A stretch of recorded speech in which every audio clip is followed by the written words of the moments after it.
Nagab,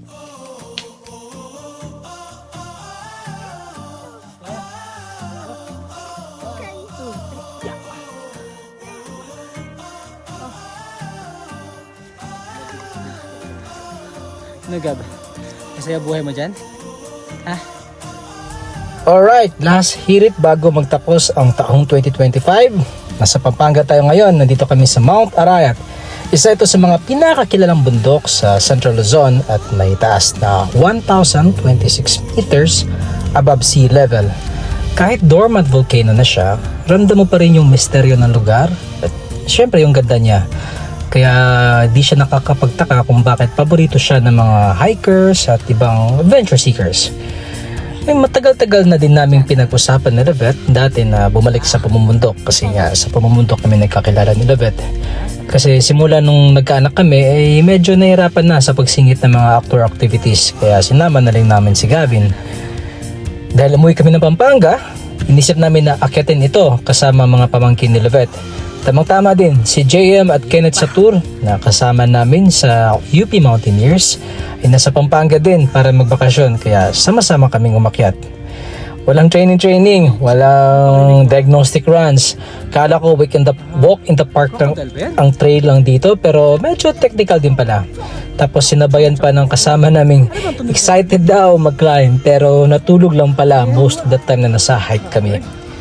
Mga ilang oras lang mula Manila, perfect na siya bilang day hike.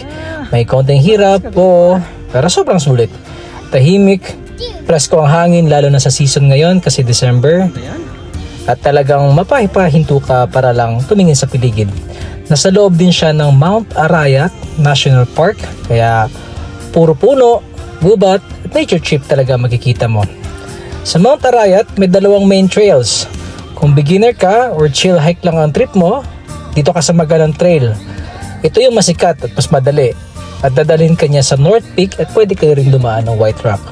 Pagdating sa taas, kita mo agad yung Pampanga River, mga bukirin at yung lawak ng Central Luzon. Sobrang solid na view. Kasi kung isipin mo, itong Central Luzon kasi napaka-flat nito as in patag na patag. Tapos may bigla lang susulpot na parang pimple ba? Parang may tagyawat na lumabas out of those flat region. Dahil sa vulkan, ito yung Mount Arayat. Ngayon, kung sanay ka na at gusto mo ng mas challenge, pwede mo subukan yung South Peak Traverse.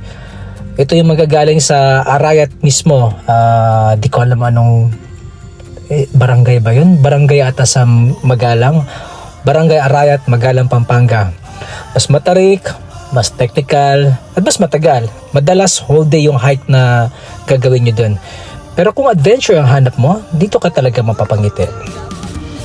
Habang umakyat, tumadaan ka sa makakapal na gubat, mababato na mga boulders, mababato na trails kasi madaming boulders, may mga natural springs, at may mga spot na teka, picture mo na ako.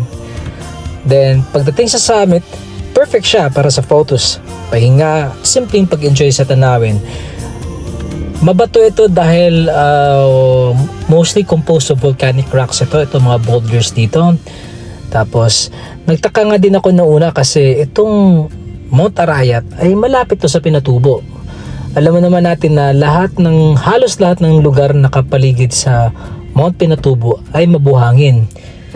So nag-expect ako na medyo mabuhangin dito sa Mount Arayat.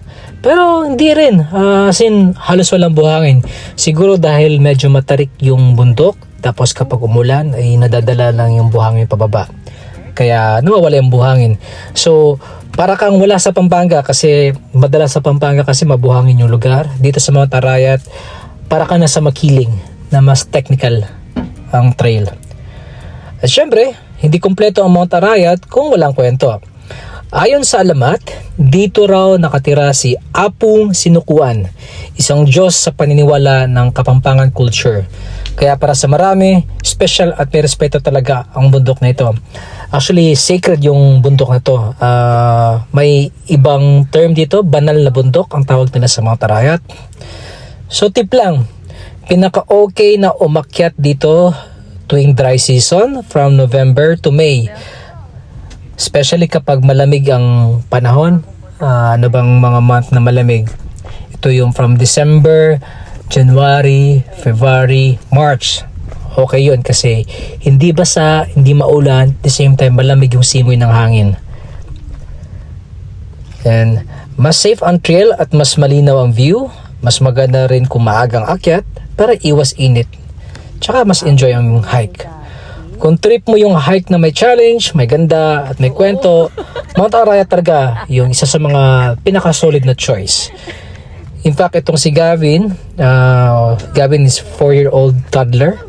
Na-enjoy niya pero tingin ko napapagod siya kasi most of the time na nag-hike kami ay nandito lang siya sa likod ko, natutulog. Tapos, yun, ito yung summit ng White Rock. Ito yung isa sa mga spot na madaming magandang view. Kita mo dito yung Magalang side ng Pampanga.